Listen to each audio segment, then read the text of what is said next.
inform everyone, it's really quite difficult to compress all accomplishments and all the operations within 20 minutes. Actually, we started from 30 minutes down to 28, 26, 24.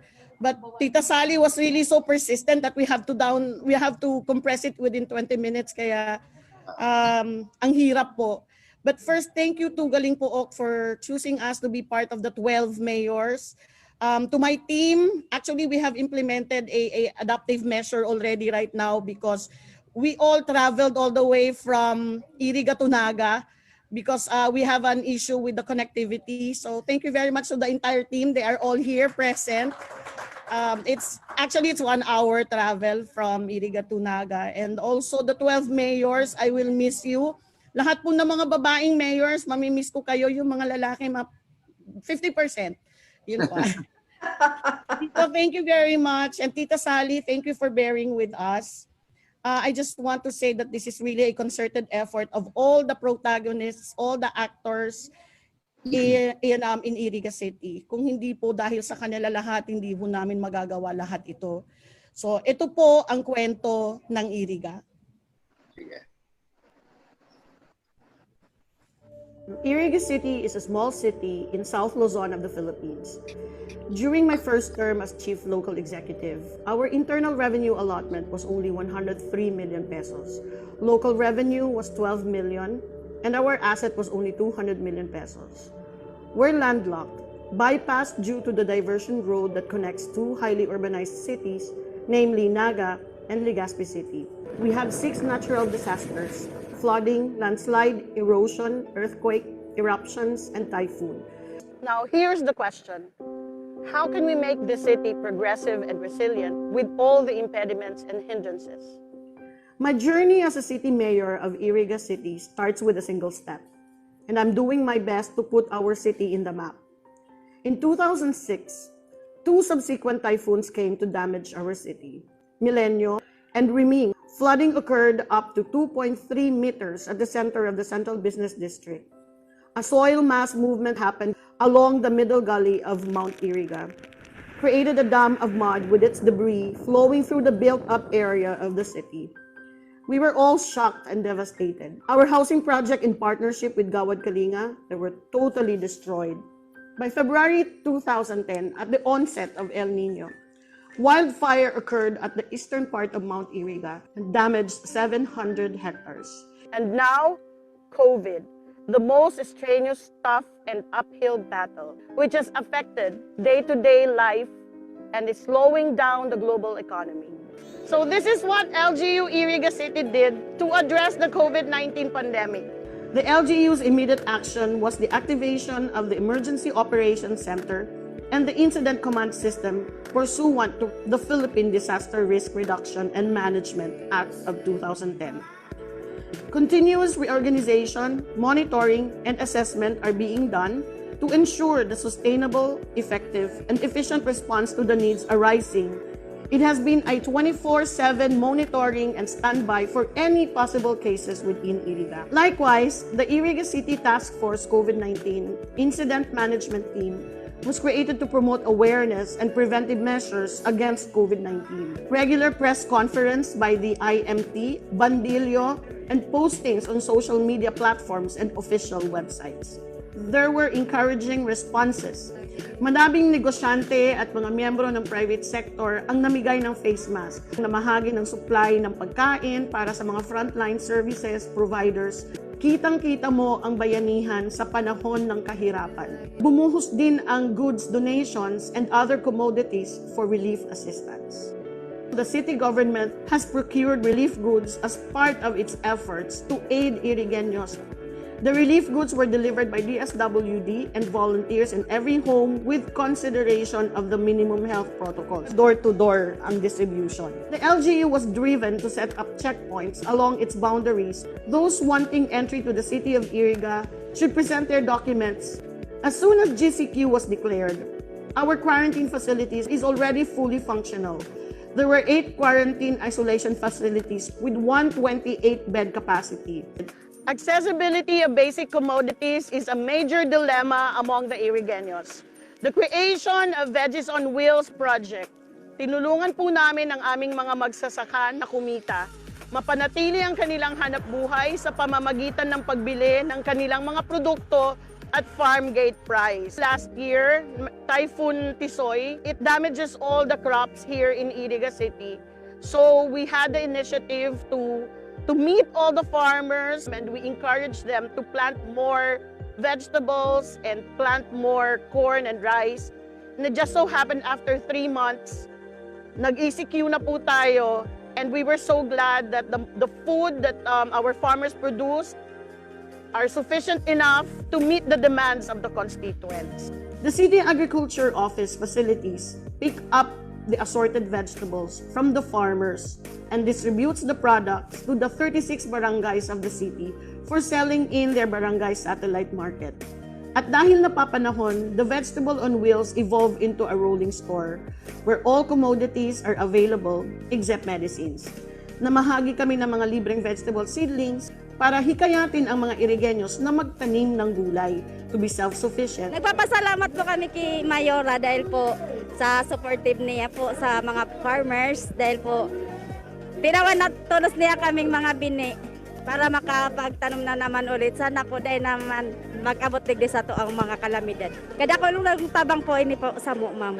And to elevate it a little further, the Saudan sa Barangay or satellite market was implemented in partnership with the vendors who lived in the barangays. Di na nila kailangan ibiyahe ang kanilang mga produkto patungo sa palengke, sa halip, ipagbibili na lamang ito sa kanilang lugar. Ang mga paraoma po, bayani kita sa panahon ng pandemya. Ini po ay nagiging kusog para po magkaigwa po kita food sufficiency po. During the MGCQ period, the LGU Public Information Office designed quarantine passes with quick response QR codes, which were given to the essential and non-essential workers for ease of transport. The first contact tracing app in Bicol was instituted by LGU. Tinawag namin itong iContact. They can use the app to chat with a physician regarding their health concern. Medical help is just a chat away. Gumawa tayo ng paraan kung paano yung mapapabilis yung contact tracing natin kasi sobrang bagal kasi manual. Ngayon po, bumababa na po yung pinana-flatten na po natin yung curve. Sana po wala na po talagang new cases kasi po madami pong mga dumadating na tulong from iba-ibang agencies. Iriga City has 2,000 registered tricycle operators. Because of the declaration of the enhanced community quarantine in Luzon, mass transportation has been suspended, thereby affected their source of income. The city launched the TODA Rescue Project. The Tricycle Operators and Drivers Association of the 36 barangays in the city were tapped as partners to man the checkpoints along boundaries and become force multipliers.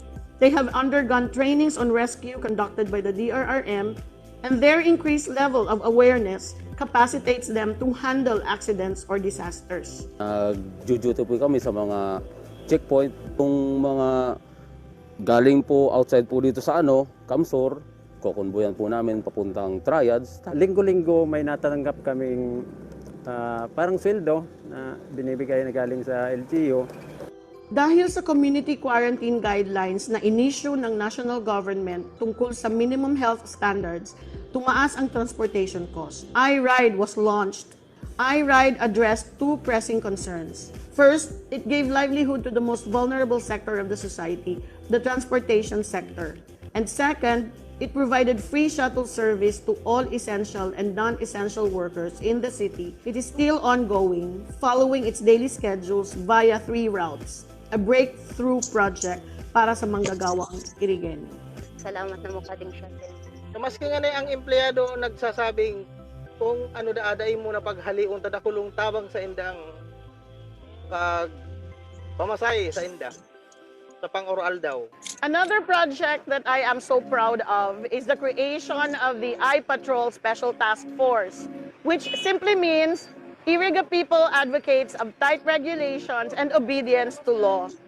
During the COVID-19 operations, the iPatrol conducted price monitoring and anti-hoarding in coordination with the Department of Trade and Industry and the National Bureau of Investigation. Sila din ay inatasan na sitahin ang mga lumalabag sa city ordinance na may kinalaman sa hindi pagsuot ng face mask at di pagsunod sa pinagpapatupad na physical or social distancing, ang pagbabawal ng pagdura sa mga pampublikong lugar. Education was hampered. Nowhere would you see school children running towards the school gate, nor see teachers energetically conducting lesson in front of 30+ students. Kaya minarapat namin na bigyan ng pagpapahalaga ang suliraning ito. We implemented a program called Tulong Dunong Enhanced Learning Environment for Low Performers, which aims to increase the passing rate of grade 7 students through multimedia-based reading programs. A MOA was signed with the Department of Education and the procurement of facilities, equipment, tools, and other materials for senior high school. Malaki na yung tulong ng LGU ng Iriga, lalo na sa reproduction ng modules. Kasi nag-allocate ng 7 million para, dati 5 million lang, dinagdagan ng 2 million para ma-cover yung 3rd and 4th weeks ng first quarter. Hindi na yung kinuha sa MOE ng mga eskwelahan. Namamahagi kami ng instructional materials and learning modules sa tulong ng DepEd. Namigay ng generators, USB recorders, hired para teachers who happens to be education graduates but were not licensed teachers to assist our actual school teachers. All these were funded by the Special Education Fund, approved of course by the local school board. Edukasyon para sa lahat. Malaki ang naging papel ng kabataang Irigenyo sa pagsugpo at paglaban sa COVID-19. Nariyan ang mga adaptive and innovative projects kagaya po ng Project E-Eskwela, libreng paggamit ng laptop at Wi-Fi. Nagkaroon din ang kabataan ng bloodletting activity, donation drive sa mga affected residents during the typhoon. In spite of the government warnings to stay at home and practice social distancing, some were still obdurate. They managed to do leisure camping, specifically at Iriga's Mount Asog. The City Tourism's Mountain Warriors vigilantly checks the campsites and its entry points. Meron kaming mga license or accredited tourist guide. Ang components po ng Iriga Bugkern Mountaineering Group, mga IPs or indigenous peoples or tinatawag po namin para po maiwasan yung pagtaas po doon unless hindi po siya kung agricultural activity. Nagalik. Mga muna. Mountain Warrior. Sa po Iriga. Pagkasildo po, ako na dito kami. Amo na pinagpakaray ko man po. Sinta po na pinakal ko man po sa pala. Adi po amo po. Nakulong tabang po ni Madel po. Na tinawan po kami sa trabaho na arbukan. Yung aking bahay na durog. Wala kaming bahay. Here comes the most debilitating occurrence here in Iriga City. The city was visited by 3 super typhoons, namely Kinta, Rolly, and Ulysses. Continuous heavy rains and strong winds ruined most houses made of light materials in all barangays of Iriga City. Lowland barangays experienced heavy flooding.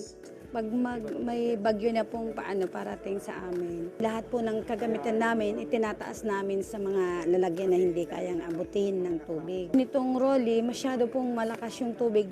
DRRMC po, tinulungan po kami na yung mga bata po, in-evacuate na po sa barangay hall. Tapos po, tumulong na din po sila na yung iba naming gamit, ikataas na din po. Sa kasalukuyan po, nandito po kami sa Barangay Perpetual Help. Nasa paanan po kami ng bundok, Mount Iriga. This has been a problem ever since. Meron pong, we created an impoundment, a water impoundment, but still yung mga boulders and debris, they still go down at napupuno po yung impoundment. Diretso po ang boulders dito, diretso po pababa. We were able to talk to all the households here na medyo mahirap po talaga ang situation nila. And they know for a fact that vulnerable ang area nila. So every time that we ask them to evacuate, they really have to evacuate. So this is now my most challenging predicament. How are we going to implement the 4 thematic areas of disaster risk reduction management? Preparedness, mitigation, response, and recovery. It seems too much to handle, but as they say, every city needs to act immediately, and we did just that. Good thing we already have a sound analysis of disaster risk and have good linkages with early warning systems. We also have contingency plans and have stockpiled equipment and supplies. Arrangements for coordination, evacuation, and public information were also instituted. To minimize the adverse impacts of hazards and related disasters, the city institutionalized mitigation measures encompassing engineering techniques and hazard-resistant construction, as well as environmental policies. The provision of emergency assistance during and after a disaster is a major component of the city's response. Preemptive and forced evacuation is being enforced by the CDRRMO because nothing is more valuable than the life of every single Irigeño. It was challenging because evacuations should be done while still considering social or physical distancing. Sa ngayon po, nag-allot po talaga tayo ng 2 days para sa preemptive kasi po syempre per family, isang sakayan, one family, one room. Inopen lahat ng ating mga church, yung ating mga business establishment, mga warehouses po. And yung iba naman po na family na meron po silang kapamilya na resilient po ang kanilang bahay, so in-accommodate nila, LSIs, yung mga naka-quarantine, kaya hindi po talaga natin sila hinahalo, mga identified direct contact natin. Actually, mga naka-hotel. Bawasan po natin ang response and rehabilitation. Palakasin po natin ang ating preparedness. Na-lockdown ang opisina ko po nang dahil sa nag-positive ako, kasama po ang 2 kong staff. Nung matatapos na ako ng isolation ko, nandito naman yung threat ni Quinta. Ang ginawa ko po, may radyo lang ako. So maganda po dito si Iriga kasi yung support system para kaming magkakapamilya. Proudly, the city reported 0 casualty during and after the typhoons. Ganun po kahirap at kabigat ang disaster risk reduction management. Dapat lahat pagtuunan ng pansin, walang mapapabayaan at walang maiiwan. Amidst all these doleful occurrences, Iriga City is always directed towards recovering. Sabi nga nila, ano man ang mangyari, babangon at susulong tayo.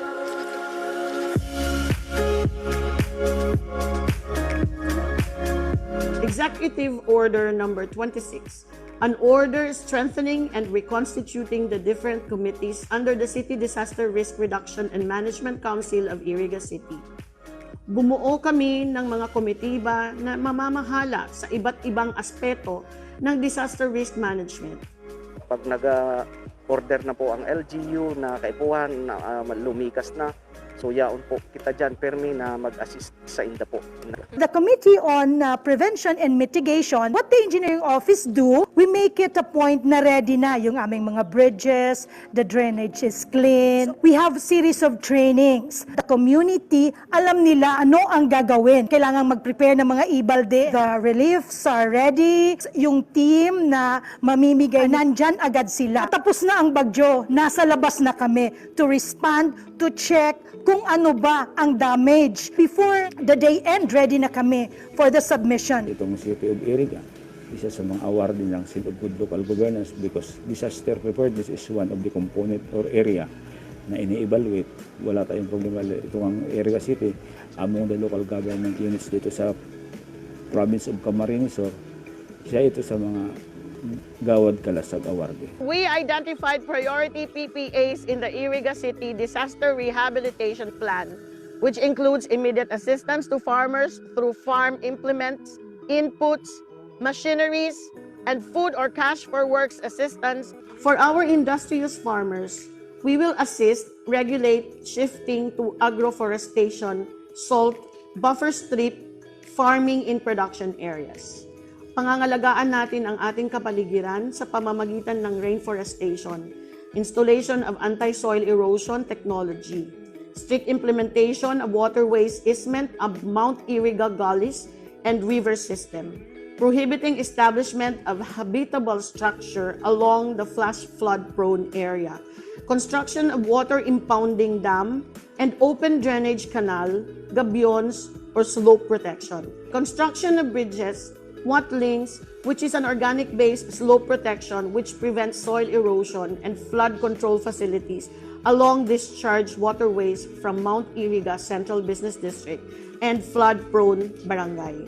The resilience of the Irigeños has been tested time and time, but we did not yield.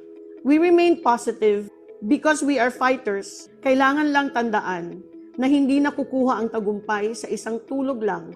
Lahat ng bagay pinaghihirapan at pinagtsatsagaan. LGU Iriga will never cease to come up with ways and means to combat the adverse effects of the COVID-19 pandemic and every disaster that is bound to come. Due to the trust and confidence, our poverty incidence went down from 39% to 17%. Unemployment rate from 37% to 7%. Our ERA is 650 million pesos. Our local revenue is 130 million pesos. And our asset, which is usually the basis for borrowing capacity, is 1.5 billion already. We are SGLG awardee, Seal of Good Financial Housekeeping, and other awards bestowed upon us by the national government agencies and international as well. Now we have our own city hall. All economic enterprises are earning. ICT building, gymnasium, dialysis center, expansion of the slaughterhouse, solid waste management compliant, City Health Annex 2 will be serving our people in the mountain area, ongoing construction of the Iriga Amusement Park, and also our Level 1 hospital. All this cannot be done alone. You, us, we have a role to play. Together, we will heal as one. This is our city. I was born here, I was raised here, I grew up here, and this is where my heart belongs.